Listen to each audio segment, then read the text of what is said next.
Okay, we're alive. Hey, we did it. Okay.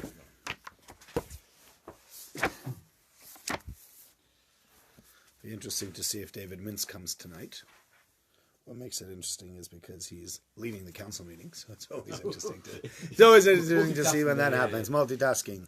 What are you doing here? Right. This week's parasha, we read about Yaakov sending messengers to Esav, and Esav sending back those messengers and saying, no, I'm not really interested in having any peace with Yaakov. And in the end of the day, Yaakov has to find a way of making peace with him anyway, and we read the entire story. So right in the beginning, it says the following, Vayira Yaakov me'od vayetzelo. Yaakov was very worried. This is in chapter 32, verse 8. 32:8. Sorry, I don't have the page numbers, but you look it up. Vayira Yaakov me'od vayetzelo. Yaakov was very afraid. Vayetzelo.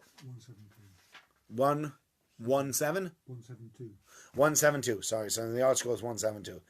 Yaakov Avinu was very afraid, and it disturbed him.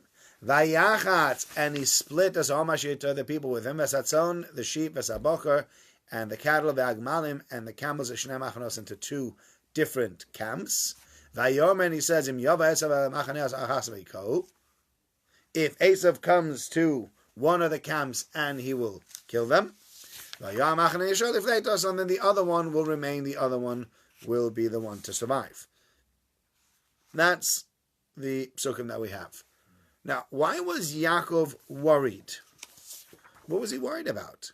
God had promised him that everything will be okay. But how do you say that it would need the 12, would have the 12 tribes to... Got it? Was the 12 tribes going to the future? It wasn't it? Yeah. He knew there was going to be 12 tribes. Yeah. Okay, we spoke about that last week, yeah. So it would all be complete. Yeah, it should be. So what's he worried about? Yaakov's all worried. He's making all these deals with God, and he's praying. Well, what's he got to worry about? He should turn around and should say, God, you've promised me. Oh, whoops, sorry. That's not a good way of doing things. Let's try that again. You've promised me that you're going to save me. You promised me a nation. You promised me a people. This is going to have to work, right? And yet Yaakov's very, very worried. So Rashi says in verse 11, when he speaks about it, Katontim kol hachasadim nismatu zchuyosai al yidei hachasadim va'emes shosisaimi. My merits have become depleted through all the things that you do for me, and therefore I'm worried. Because from when you've promised me, I might have messed things up, and then by now the deal's off. That's what Rashi explains. So I saw tonight, a lot of things we'll say tonight, I saw in the book, in the Sefer by Rabbi Yaakov Galinsky. Rabbi Galinsky was a famous rabbi who passed away probably in the last 5 years, and he was famous, number one, for the fact that he was very, very short. He was really short. He was like 4'6" or something like that. Like very small. He always used to say, if you see a hat with 2 feet walking through Bnei Brak, that's me. That was his thing. And he used to laugh. He used to make fun of his height. He used to say, I was lying in bed and I really dreamt I grew, and I woke up and I had grown. I'd literally outgrown the bed only to realize I was lying sideways. This is the kind of fellow that he was. But a giant in Torah and an understanding of people. And he says the following. He says, imagine if you had the following scenario. You have a man coming over to the wealthy man sitting next to him in shul and saying to him, Mr. Geldfresser, we'll call him. Mr. Money Grabber, whatever you want to call him. I'm in big trouble. I need money for my mortgage. I need to borrow £1,000 from you. It needs to be today. It's really, really important, because otherwise the bank is going to foreclose on my house. I can't have that. He says, sure, no problem. I'll be happy. I'll be glad to lend you the money. Come to my house this morning after davening. He says, okay, what time should I come? He says, anytime before 9. But davening is now at 7. I'm going home. I'm going to have breakfast. I'm going to get ready to go. As long as you come before 9. Oh, thank you so much. I'll come. I'll see you there. So the fellow's sitting there, he's eating breakfast, waiting for his breakfast to be disturbed. You know, sometimes when you're eating and you know somebody's going to come, is going to disturb you, you can't really enjoy your food. You're like, oh, here he comes. And just as you get to the best part, the part that needs to be eaten warm, ding dong, They always show up then, and they never show up at the cold part. Do you know what I mean? So, right, so, he's waiting. It's 7:45, 8, 8:30, 9, 9:15. Guy's not coming. Forget it. So he leaves. Next morning, the fellow meets him again in shul. He says, I'm telling you, the bank is going to foreclose on my house. It's awful. It's really awful. He says, okay. He says, will you lend me the money? Please, please. I need you to lend me the money. It's desperate. He says, okay. I said yes already. He said, good. When can I come? I said yesterday. Come before 9 o'clock. Right. I'll be at your house soon. Thank you so much. After davening, the guy's eating his breakfast again, planning on being disturbed.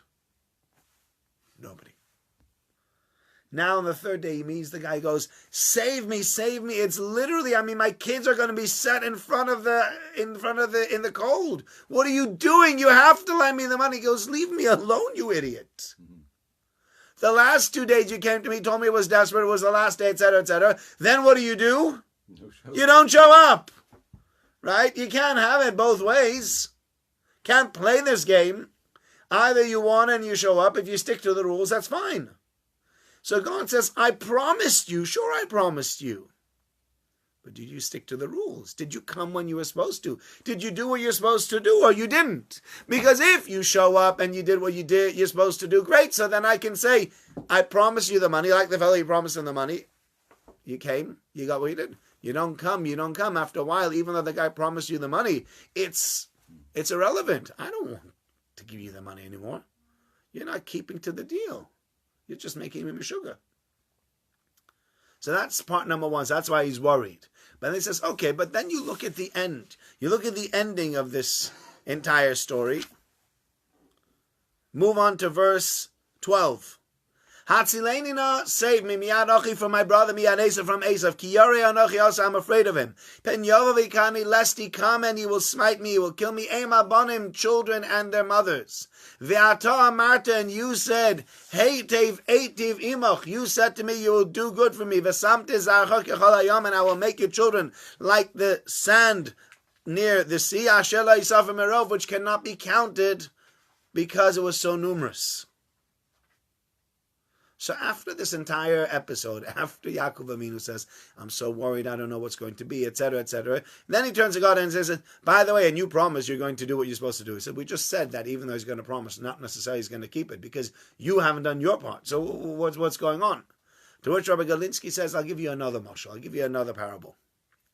He's imagined there's a wealthy fellow, and he sees people for tzedakah, as many wealthy people do. They have times, and people come for tzedakah, and there's a poor man, he needs money, and he wants to come to this fellow, the wealthy fellow, and ask him for a donation towards his daughter's wedding. So he shows up, and he sits down, and he's in the waiting room, he's about to come in, and he sees another guy standing there, and he goes, how much? He says, £1 million. £1 million? No problem. Guy takes out the checkbook, writes £1 million, slides it over. Thank you. So no problem, thank you. Pleasure doing business with you. Guy walks out. This guy thinks to himself, this is great. This is easy. He's going to fund the whole deal. Pardon? He's going to fund everything. Yeah. He sits down with the guy and he says to him, look, let me explain to you. It's going to cost about, it's going to cost about 20 grand to make he goes, it's going to cost about 20 grand to make the wedding. Another 10 for all the extra expenses. I promised a flat. The flat's going to be another £100,000. And you know what? So if you give me 130, I'll pay the last 10 for the furniture. How about we do that? He goes, wedding? Whose wedding? He goes, oh, did I not tell you? My daughter's getting married. He goes, right. And so I just want you to know I'm going to be very nice. I'm going to be very modest. And all I need is £130,000. The guy looks at him and goes, why should I give you £130,000? Because what do you mean? You're the guy with a lot of money. He goes, so? I don't give out that kind of money. He goes, really? I was just here. Don't tell me you didn't give out that kind of money. The last guy here, you gave him a check for £1 million. If you're asking me how much am I with, all I want is £130,000. I'm taking only 13% of what the last guy took. Why are you making such a fuss about me and you're giving him £1 million? The guy says, you don't understand, you don't realize. That guy is building my house. He's not here to collect money. He's my builder. I'm building a much bigger place. So I asked him, how much is it going to run me? It's going to run me £1 million. That's one of the payments, and that's only one of the payments. And within that payment, there's money for him to be made, and there's money to pay for the decor, etc., etc. There's £1 million. But he's on my books. He's on my payroll. That money is going for me, not for him. The £1 million wasn't a donation. He didn't walk in and say, my daughter's getting married, I need £1 million, and I wrote out a check for £1 million. I don't do that kind of thing. Says, modest or not, tell me I'll give you, give you £500 and then show my soul. Says Rav Yaakov Galinsky, the bottom line is, and that's what you said before, that Yaakov Avinu comes back to HaKadosh Baruch Hu and he says to HaKadosh Baruch Hu, Hashem, if this was all about me, then you can say, who are you to ask for big sums? Showing up, sitting down, and you're saying, I want X thousands of pounds, tens of thousands, hundreds of thousands of pounds. I owe you that money. I have to give you that money? Who said I have to give you that money? Who asked you? Says Rabbi Galinsky, says, but here he's saying, no. I'm on your books. I'm on your payroll. You said, Heitiv imoch, I will do good for you. I want your children to be as numerous as the sand which is by the sea. Why? What does God need all these people? Because God wants a Jewish people. He wants a people to represent him on this world. So he says, well, if it's about me, you're right. I have no right to ask for anything. I can't ask for all these people and. Doesn't work. But you know what? I'm on your payroll. I'm doing this for you. It's not about me and a conquest and trying to make as much money as I can. I'm trying to do this for you. And therefore you said you're going to do goodness for us, and I'm on it for you. So please honor the check. Pay the amount of money that's being owed. Okay? That's number one. Number two,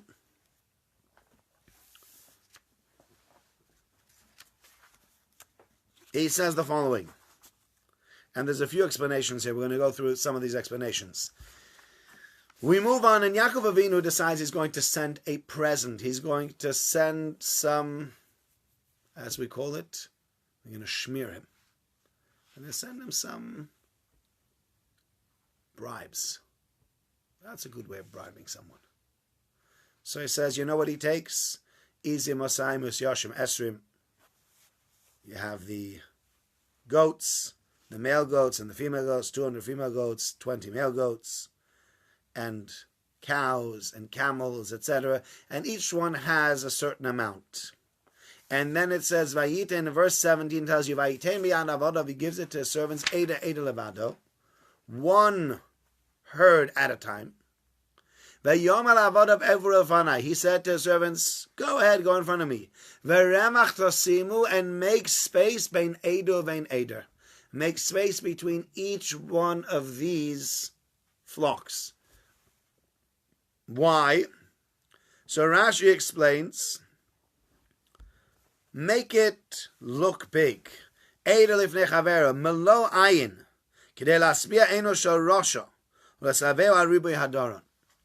Rashi says, it's going to look like a big present. Yeah? Let me give you an example. I often think of this story. I remember when I was a kid, we were once in America, and there was a fellow who came into the shul to collect.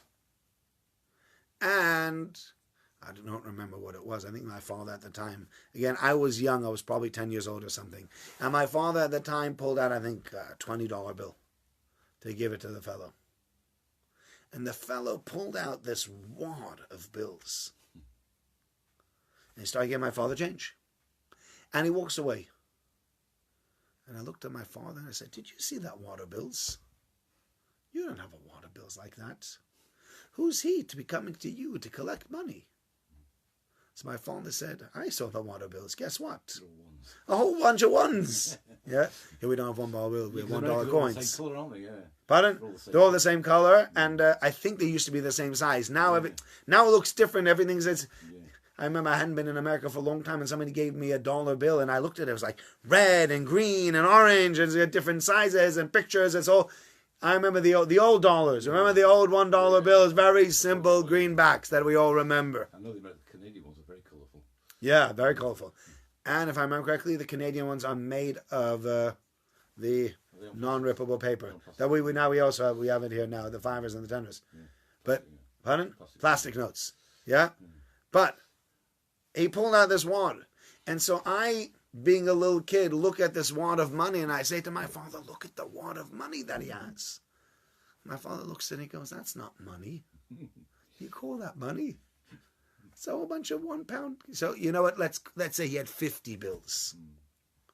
A guy with a big family who's got $50 is a fellow who's missing a lot of money. Like that. It's like that. On breakfast. Forget it. Gone. No such thing as you're not going to make money on that. You need a lot more than that to be able to live.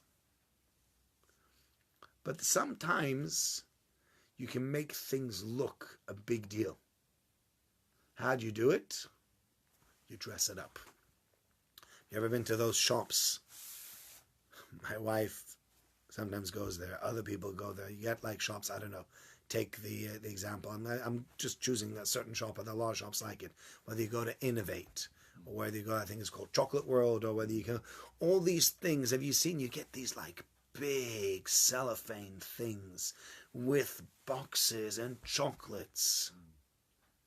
If you strip it down, have you ever stripped one of those down? Michael, have you ever gotten one of those? No. You never got that? No. We've had those sometimes for Shalach Monas. So somebody's gone out and they've spent a lot of money. You can tell from the Shalach Monas that they've really spent a lot of money. Or if you get the Mishpacha, or if you get the Hamodia, open it up and you'll see they show you these beautifully decorated Mishloach Manos. And they are beautiful. But the thing about these Mishloach Manos is that somebody is very artistic. And so they've taken a cardboard box and wrapped it in nice wrapping paper.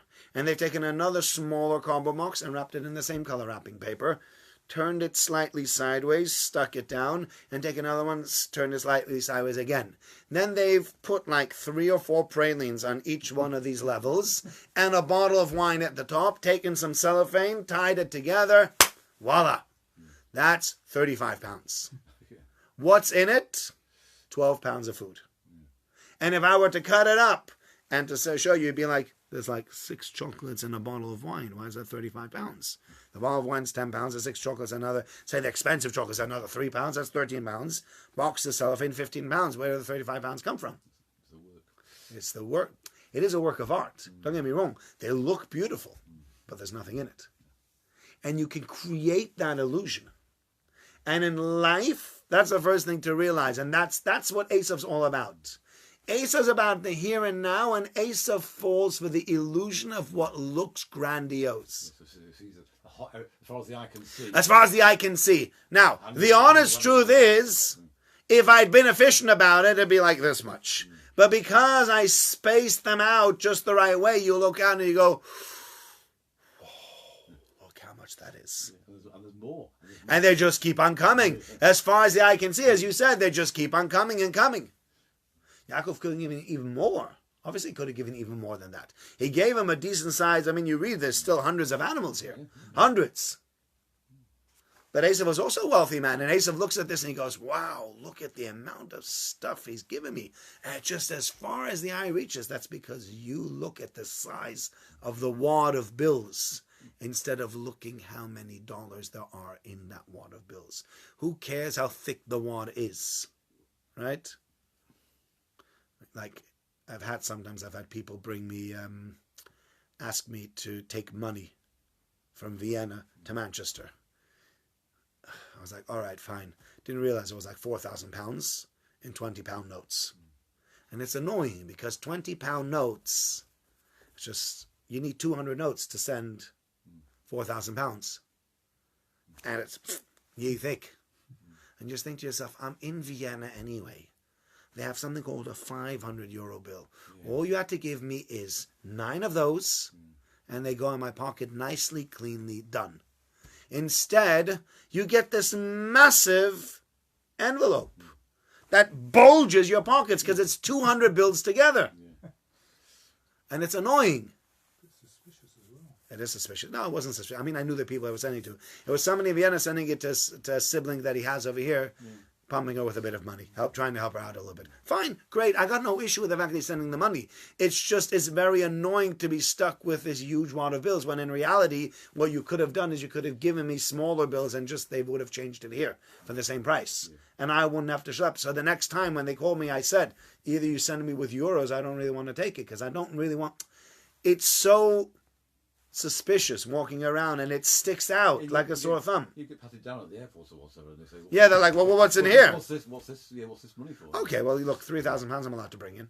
Yeah. You're allowed to bring up to £10,000 into this country, I think. Yeah. Okay, this is my money. Yeah. Like I say, it's my money for the same price, Yeah. And even if I'm bringing it for somebody else, I'm still allowed to bring money into the country for someone else. Yeah. Are you not allowed to bring money in the country for someone else? What's the rule? I don't know. You don't know? I would have thought so. I don't know. Nobody's ever asked. Nobody's ever asked you to take money. Okay. Lucky you got the right friends. No, look, it is what it is. But that's Esav. Esav falls for the bluff. That's the point. In life, and this is the work of the Yetzer Hara. What does the Yetzer Hara do on almost anything that we do? What does he do? Have you ever, let's say, I'll give you an example. Let's say you're on a diet, okay? We don't know anybody that's ever been on a diet because men never have to diet. There's no such thing as overweight men. Definitely no such thing as overweight Jewish men. But let's say, for argument's sake, you'd find a Jewish fellow on a diet. And he comes into a Kiddush. And he's looking at all the food at the Kiddush. Now, I don't know why. In Jewish Kiddushim, there's like a tiny corner of fruit. Tons of cake. Cake and more cake. And this cream cake and that cream cake. And they all look delicious. I don't know about you. You go into these Kiddushim, sometimes the cakes, they look delicious. They're really, really nice looking. And then what do? You cut yourself a slice. And you taste it. Yeah. No, but then you taste it. Have you ever tasted some of these nicest looking cakes? Margarine. They taste like margarine and whip.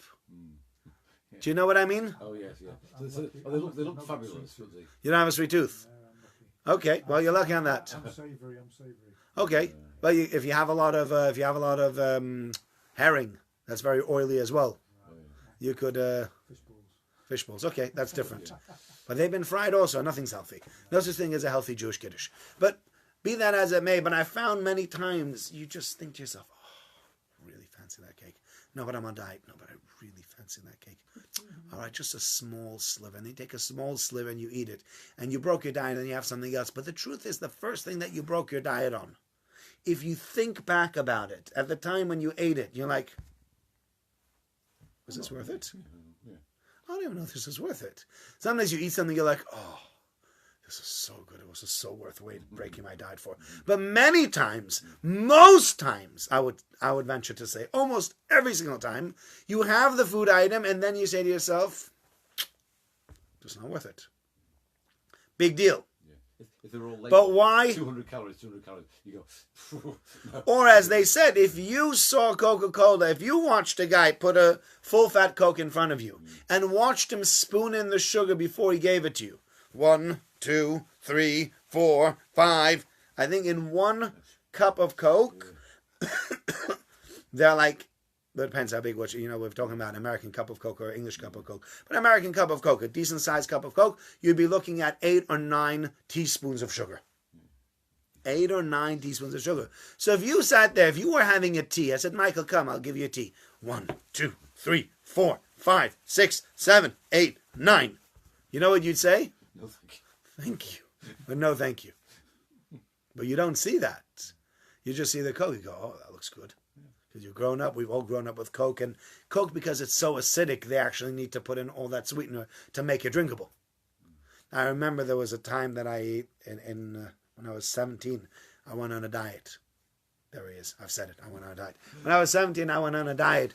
And for about 8 weeks straight, I did not have anything else except for water. And then I was going to Israel, and I broke my diet on my way to Israel and had a Coke in the airport. And I looked at my father, and I'm like, oh, I can't drink this.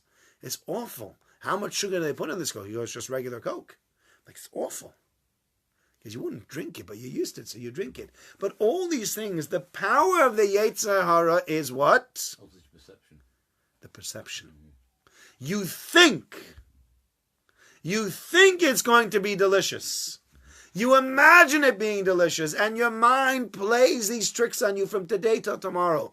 This is going to be so good. This is just going to taste so amazing. And then when you finally give in to temptation and you taste it, what do you say? Wasn't worth it. Yeah? In most instances, it wasn't worth it. But that's the Yetzer Hara's biggest trick. V'revach tasimu ben Eda ben Eda. He's playing Esav at his own trick. He just goes ahead and he takes things and he makes them look big and grandiose. And, wow, look how much. It's not that much. It's how you market it. And there are people that market themselves that way also. I remember dealing once with two different people within the shul. One a much more quiet person, and the other one a bombastic, loud kind of individual. And then you go to the quiet individual and you say to him, we're looking to do X, Y, and Z. Do you think you could do it? I'll check. I don't know. I have to speak to my team. He was realistic. The other guy, can we do it? 3 times, not once. We were able to finance it 3 times over. Do you know how many people I have that back me? Do you know how much money I've been able to raise over the years? Do you know this and this and this and this? The guy owed money for years to people on the back of what he was doing. But he talked the talk. Might not have walked the walk, but he definitely talked the talk. And people, you see a guy who is that charismatic and that thought out and puts himself forward that way and just makes like, I can do anything. It's got a certain power to it. You get sucked in by it. You think to yourself, yeah. I mean, the guy sounds like he could, it sounds like he'd fundraise for anything. Sounds like a guy could put anything together. He has to. It just makes sense. Look how he's talking. Look, he's making it seem like this is the easiest thing in the world. Right? So that's amazing. But it's all talk. Not necessarily is he any better than Mr. or number 1. He just sold himself a lot better than number 1 did. So that's number 1. We made space between the different things so that Esav looks at it and he goes, look how much. Look at this present. This is a serious present. That's number 1. Number 2, he actually writes, I think the Sephorah writes it.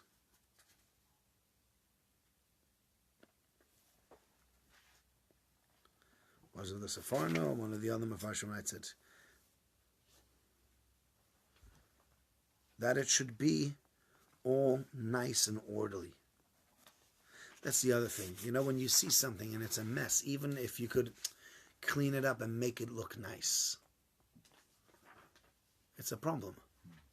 Presentation is something. As we said before, presentation makes a huge difference. So if I would have said, let's send him all these cows and all these sheep and all these camels and all this and that, and we'll just bundle them up into one thing. You look, the little animals get dwarfed by the big animals, and you don't know if there's any males or females. Like this, it was very nicely set out. All the cows are here, together with the oxen that come with them. All the sheep are here, the ewes and the rams and everybody else. You got it all perfectly set up. And he looks out, and he not only does he see a present, but he sees the perfection within the present. Wow, look what he's done. He's given me and it comes with, sometimes like you get a present and then you have to go and you have to buy batteries. It's like really annoying. You ever gone like an electronic? Nowadays it doesn't happen so much anymore because everything's got internal batteries. But in the olden days, imagine somebody bought you a camera and you're all excited. You got a camera for your birthday and you pull the camera out and you're like, no film. And then finally your father says, oh, I got 1 film left. Okay, what is it? It's a 35mm. Perfect. Stick it in and you're ready and you think it's going to go, nee. No batteries. Daddy, we have any batteries? No, we don't have any batteries. We'll have to go to Sainsbury's. We'll have to go to Tesco. We'll have to buy batteries. It was such a pain. Remember, you got an item. It took like 3 or 4 steps to complete it to be able to actually do what you wanted to do with the item. Yeah? Whereas I always liked, if a guy actually thought about it and he bought you the camera, and attached to the camera was one film and a set of batteries, you're like, this guy really thought it out. He wanted you to be able to use the camera immediately. Or in the old days, if you bought a camera and you bought a memory card with it. That's the other thing. I mean, that's the modern example of it. If you gave someone a camera without a memory card, it's like, well, oh, all right, well, I have to go on eBay and I have to wait another 5 days on a memory card. I'm going to have to go to Argos and buy one. I'm going to have to go car from warehouse. I'm going to have to find a camera, a memory card and a good one, and it's going to be fast enough, etc., etc. Whereas if you buy a camera and you automatically include a memory card with the camera, you're ready to go. You stick the memory card in the camera, click. It's great. It's much better. So that's where Revach Tosimim and Eda was the other idea Yaakov Avinu had. Yaakov Avinu wanted Esav to know, I'm giving you a perfect present. A present that's been carefully thought out. Where every bit of the present makes sense.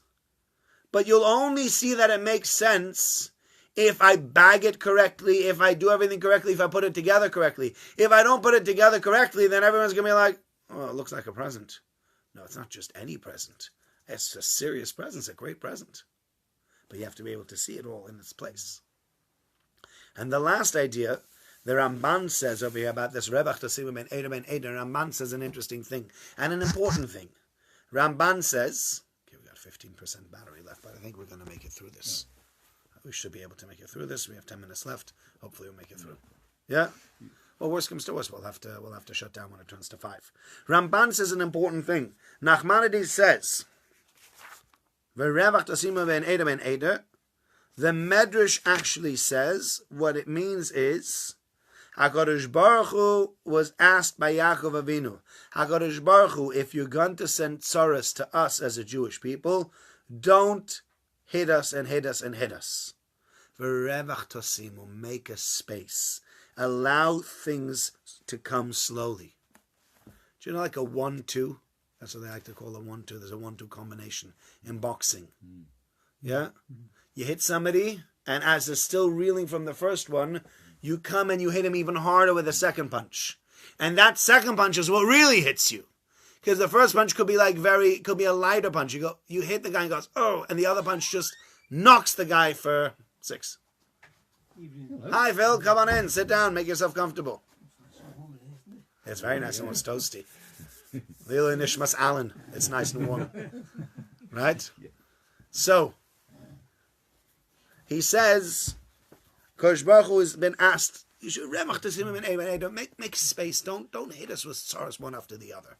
Sometimes it's too hard to be hit with tzaras one after the other. Another thing and another thing and another thing. So he brings the following story. There's a story that Gemara tells, a beautiful story. The Gemara says there was a fellow who's very, very ill. And one of the Rabbanim walked into him to speak to him. And he saw him, crying. He says, why are you crying?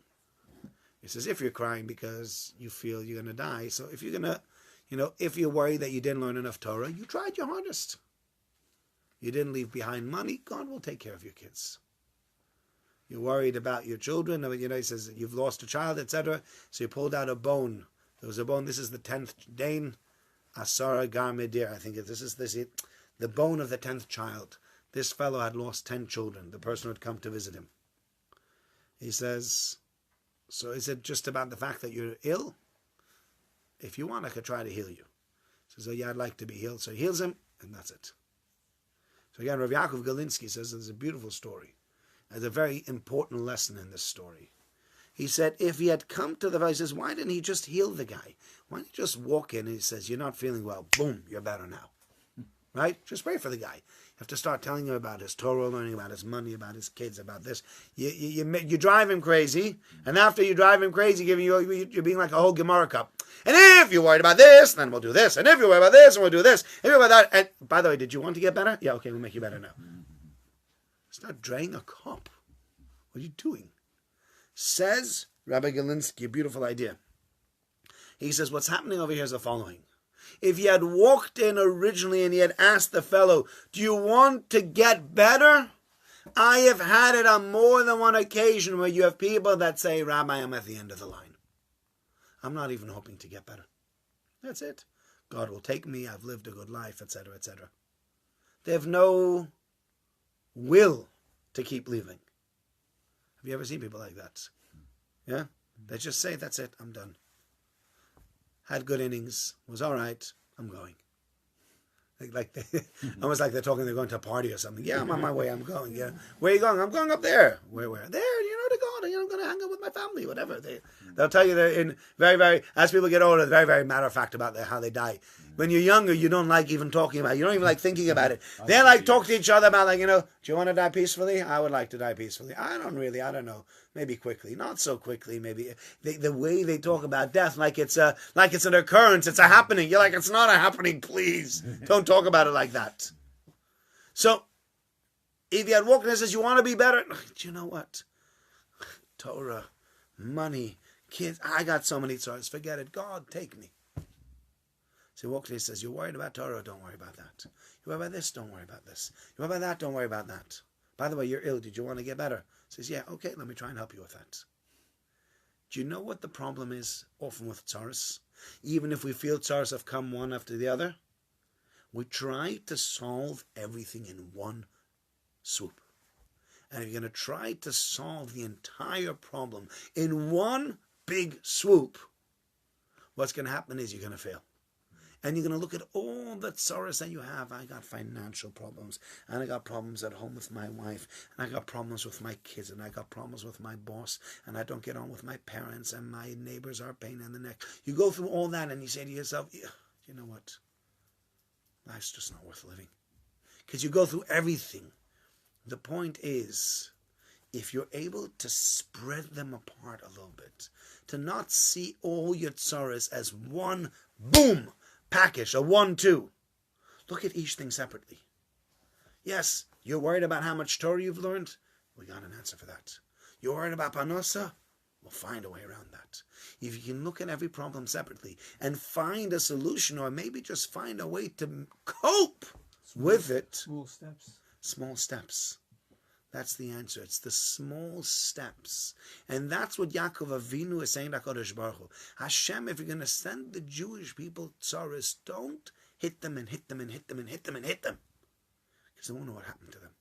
They won't know what hit them. It's just too much. What we really want to do is you want to go slow. One issue, we'll deal with it.